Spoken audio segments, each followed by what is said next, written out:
Creepy Personal Occurrences.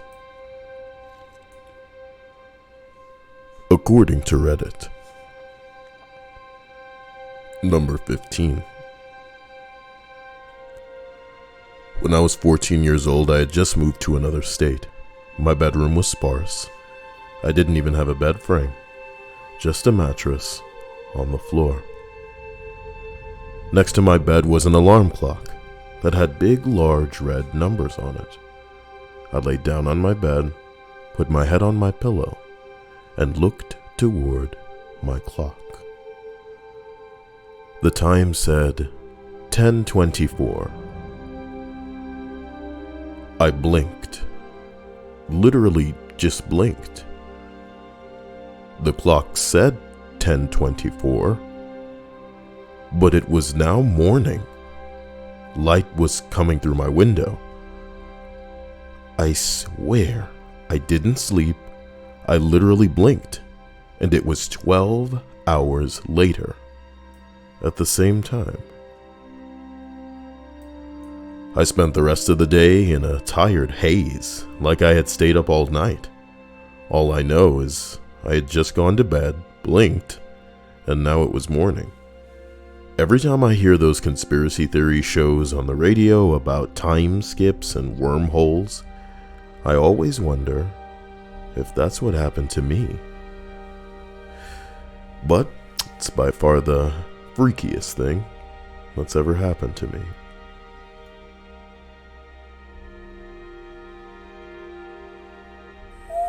Ooh, so spooky. Number 14. I was probably around 9 years old, in about 1995. At that time, all the schools and the parents were warning us of stranger danger. It seemed like a lot of kids were getting kidnapped because we were being tricked into helping the kidnappers find a lost pet. Oh, seems like they graduated from the candy. Should go back to candy. One day, I was riding. I can only read what this says. I was riding my bike alone on our street, a fairly populated street, lots of kids out playing and whatnot, and a green two-door pulls up with a woman driving and a guy in the passenger seat.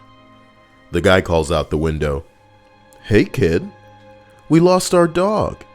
Can you help us find her?" I can still remember the feeling that I felt. It was like sirens were going off, and I thought for a split second that this was it. I was going to be kidnapped. A rush of what felt like burning hot adrenaline shot through my body. I felt like I could hear everything 10 times louder and see everything 10 times better. I've never felt anything like that before. I hopped off my bike, pulled the front tire up so I could turn faster, and I booked it home. I was shaking and tears were streaming down my face, even though I wasn't crying. I got home, told my mom what happened. She called the police, but I'm not sure if the people were ever caught.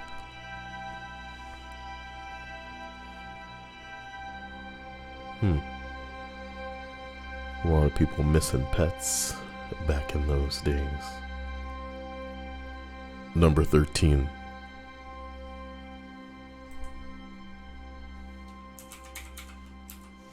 One evening, for some reason, I thought about a person that I had gone to college with.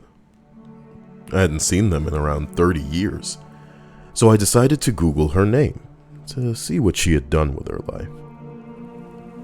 I found her obituary. It had been posted earlier that day. If I had Googled her one day earlier, I would never have known that she had died. Can you believe that?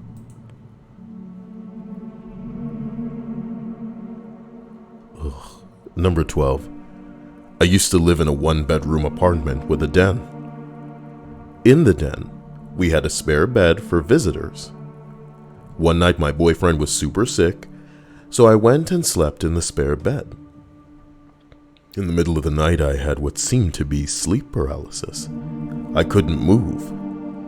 but I felt as though I was awake.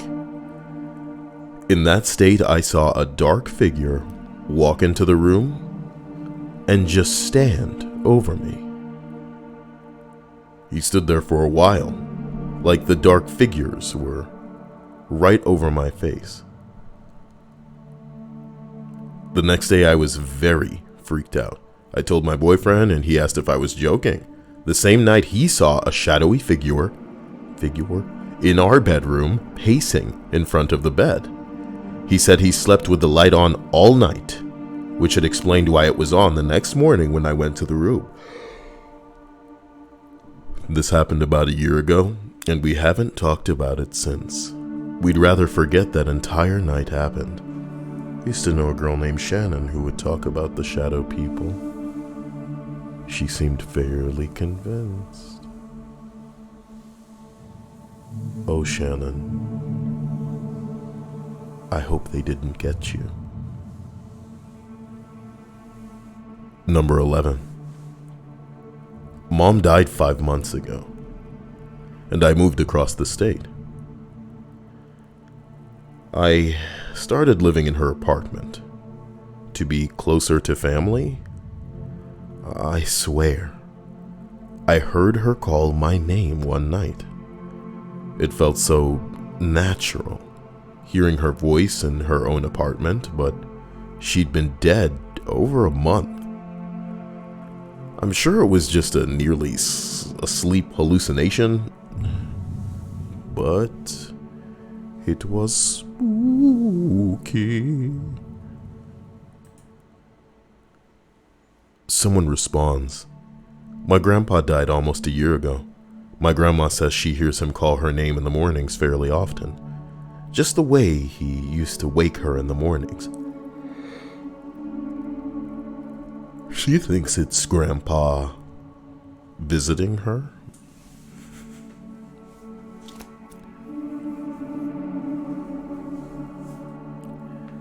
Devin N in the stream chat says, figure. Hey, look, if you got what it takes, I want to see 3 figures in the donations, boy.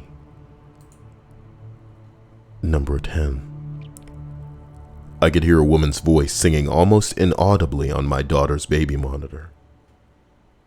It happened a few nights in a row. I began thinking back over all of the doors that opened on their own and the weird noises in the house, and after a week, I had almost convinced myself that the house was fucking haunted. Milk lemonade around the corner, fudge is made. A true mom donation. Thank you, Care Bear, for those $5.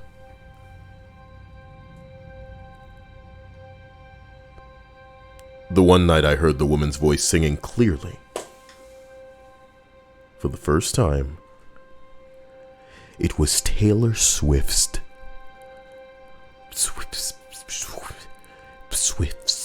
singing Bad Blood.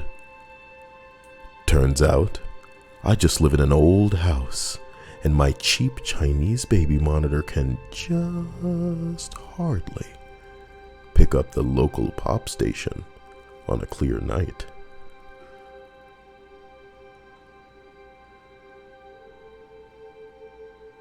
How old is Taylor Swift? And y'all let her get away with these damn songs.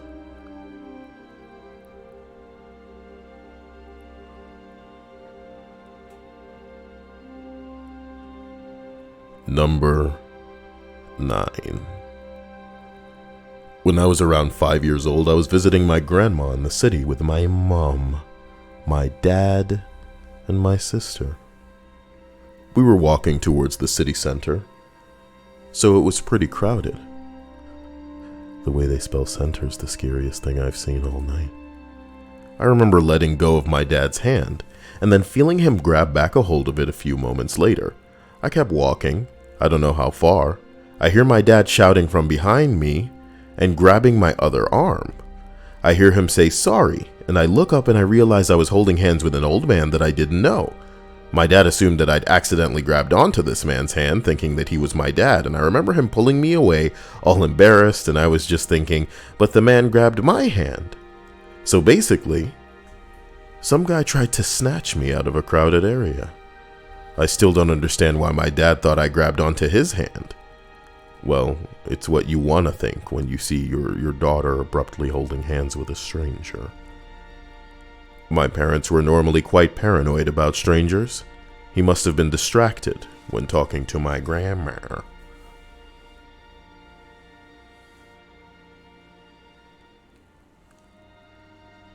Number 8. My cousin and I were probably targeted for a scam, but I still don't know why or how. We're 6 years apart, but went to the same high school at different times. Small school, graduating class of around 60. Years later, we're on a road trip together several states away and decide to stop at a Huddle House for coffee. We walk in, and the guy at the table turns around and smiles and says, "You went to Anytown High School, right?" And we say, "Yeah." And he and his girlfriend went there too. We didn't recognize them, but smiled politely, commented that it was a small world. He starts to rapidly speak about different things from the school, just disjointed comments that were a bit odd. He talked like a salesman almost. At first we smiled and nod, but he had weird facts wrong. So we asked what year he graduated. He claimed not to remember. So we asked follow-up questions, and he gets cagey.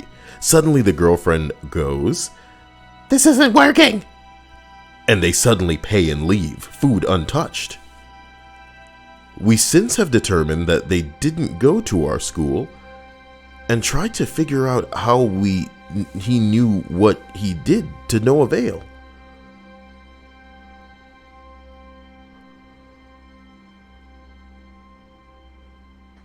Boy, I don't even want to know where that might have ended up. It's a good thing you scrutinized it. It's a good thing you scrutinized it.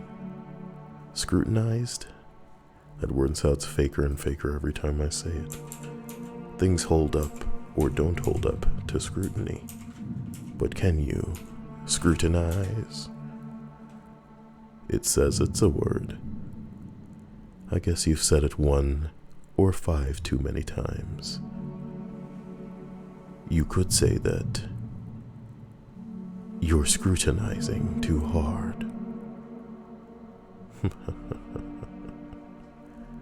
One day you'll reach this point. And if that's not scary, I'm not sure what is. Number 7. I was alone in the house with my stepdad. I went to the bathroom and I sat down on the toilet. That's when I saw someone was trying to open the door. I pushed it and I said, "Occupied?"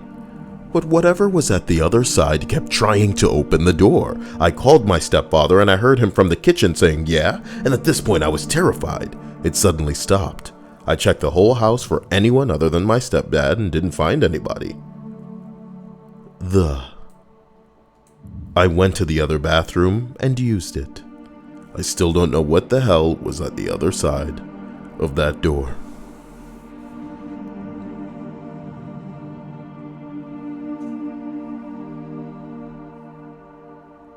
Oh my God. Number 6. When I was 16, I had just gotten my license as well as my first after-school job. Since school ended about an hour before I had to be at work, I would sometimes park in the adjacent parking lot and take a nap. This was a shopping strip with a grocery store restaurant or two and a bank on a fairly busy Friday afternoon. As I'm sitting there, drifting off, I see a black car pull up behind me. It's blocking my car into its spot. A gentleman jumps out in a business suit and asks if I can help him. He looks nice enough, and I'm assuming he's looking for directions. He starts to explain to me that his wife and he were supposed to be signing for a loan at the bank behind us today so that they can purchase a boat. but she is stuck in a meeting and cannot make it. He then asks if I wouldn't mind posing as her and signing the document for her. I'm completely blown away, but super shy and feel the need to let his ass down easy. So I tell him I don't think they'll believe that I'm your wife. Yeah, this sounds like Fraude. And if someone asks you to go to the bank and pose as someone that you're not, maybe, just maybe, you can say no without being shy. He then tells me that it's fine. He has her license with him, which he shows me, and she has the same hair and eye color as me, so they won't know. At this point, I'm freaking out. I start to notice how disheveled he looks. He's sweating. And surprise, surprise, no wedding ring.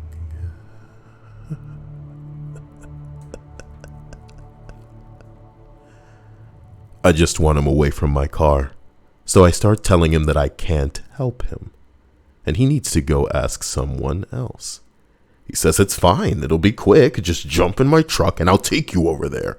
Like I said, this bank was in the same shopping strip. There would be no need to drive to it. Even in my gullible teenage mind, I know this story is complete bull. I'm telling him no, over and over, while scanning the parking lot for anyone who might be noticing. But of course no one has. He then starts getting irate, telling me that I'm perfect and the only one who can do it. How beautiful I am. Can I at least take him to dinner? And so on. I start trying to close my window, and he reaches through and grabs my shoulder and starts trying the handle, which luckily was locked. I'm so frozen. Let it go! I'm blocking. Wait, I skipped a whole line. I don't really even react. What is with you fucking women? Everybody freezing up and choking at the sign. I can't go anywhere as he's blocking me in. Suddenly, I'm not really sure why I just blurt out that I'm only 16. Jesus, woman! Why don't you just take your fucking clothes off right there? What is wrong with you people? I know anxiety's a hell of a drug, ladies and gentlemen, but it's getting really fucking old. Women, you know you rule the world? Do you know that you rule the world? Yes, the men are in power, but the men are bending over backwards for your ass, dude. The gays have not completely taken over everything, and I say that with no disrespect towards homosexual people. I love ya. Keep doing what you're doing. But my point is this, dude. Men will bend over. Men will get on their knees for that. Unless they're the types that are into little boys flying out to an island. You know what I'm talking about? Oh shit, the world's too scary. So she blurts out that she's 16. And for some reason that freaks him out. He slowly backs away, gets in his truck, and leaves. I called the police afterwards, but they never followed up with me. But I just know he had found that my license, or he had found my license and made up a story as to why to lure a woman into his truck. It scared the hell out of me that he could have convinced someone before. Years later, I spotted him on the sex offender registry for assault. What a chilling story. Hey ladies, if you have guy friends, tell them to, if you think that they're incel enough, but not too incel because there's like a perimeter there's like a boundary you don't want to cross. Have them try to run you through scenarios if you're just like a chicken shit pussy that like bricks or chokes at the first sign of danger. You just freeze up, you start tensing up, it's not your fault. These things happen, but practice makes perfect, and you got to be willing to practice. You got to come correct. You should probably get like stun gun, a little bit of mace if you don't have access to, anything gangster. Not that I'm saying that you should all go get strapped. There are only 5 entries remaining on this bone-chilling, creepy personal experience list. And we will continue through them. One night I had a dream that a coworker killed me with an axe. And when I got to work the next day, she was telling a fellow coworker that she had a dream that she killed me with a knife. Sort of an odd coincidence. She never did try to kill me, but it still was a little bit creepy.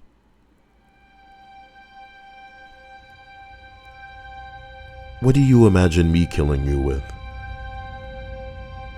Is Taylor Swift playing in the background? Number 4.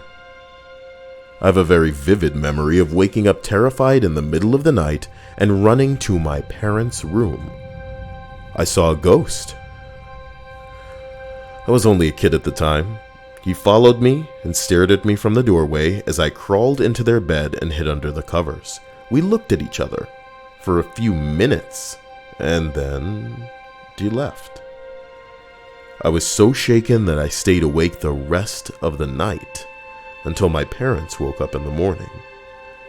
I was an adult when I realized that it was not a ghost and actually someone scoping out our house in the middle of the night.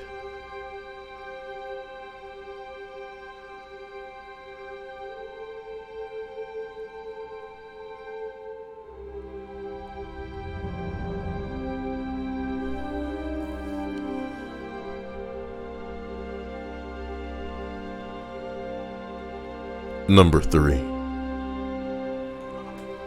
I was about 10 years old, and I had a huge fear of someone being in my home, to the point where I wouldn't go to the basement because it scared me. But I'm glad I had that fear, because one day during the summer I was trying to go to sleep and I heard a noise from above me. It freaked me out. I then noticed over the coming days that my room was very hot, and I thought this was strange because we just got a new air vent put in. My dad was checking them out, went to get some sort of tool, when I saw the scariest image possible. There was a skinny man looking at me and my dad from the vent in my ceiling. I froze and pretended not to notice him. I went to get my dad, and me in my 10-year-old mind was instantly thinking run with him out of the house. But I have 2 cats and we're scared to leave them, so I grabbed a paper towel and a pen and wrote in my chicken scratch handwriting, "There's a man in the vent." He couldn't read it and asked what it meant. And that's when he heard a thud, and he looked at it again and must have put it together because he grabbed me, called the police, and when my mom got home, she got to see the man being dragged out of the house in cuffs. "There's a man in the walls. If these walls had ears or eyes, the stories they tell." Even though he was caught, and I still had a somewhat happy ending, the image of looking up and seeing his face, the look on his face, I was so petrified. I couldn't move or scream, and it still haunts me. It's funny that you say that, Fredrickson. I'm about to dive into some more X-Files myself. I gotta get through it. Makes me happy. Almost as happy as The Next Generation.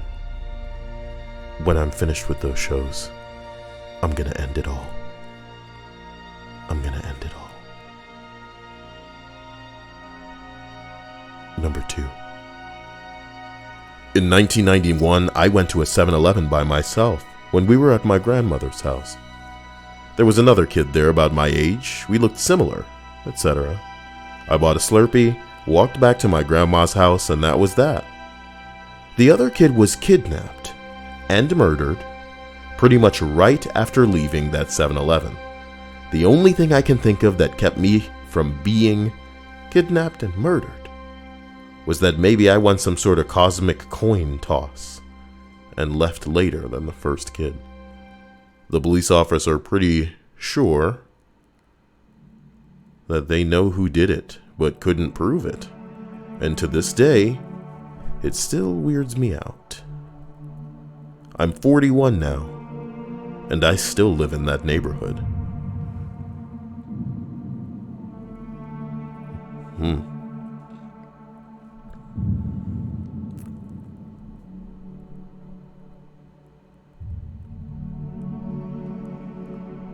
Number 1.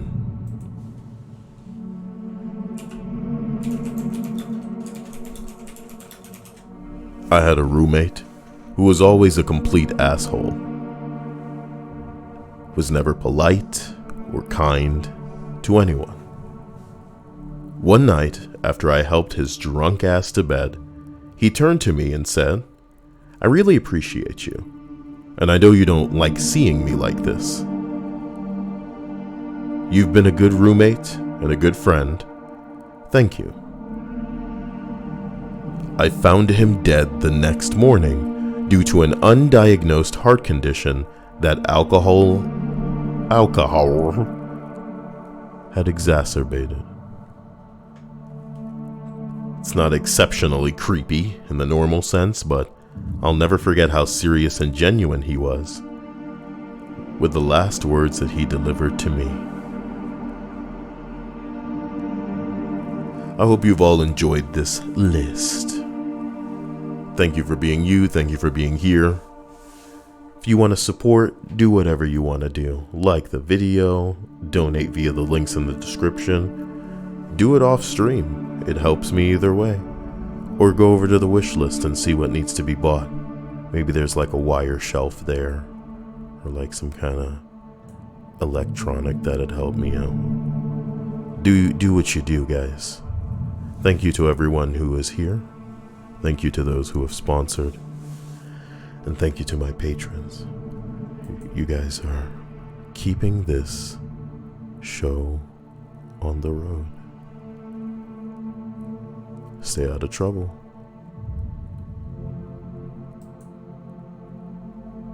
Wait, not that. This. Also, this. My original creation. It is real, and it can hurt you. Just kidding. Have a great night. Later. Love.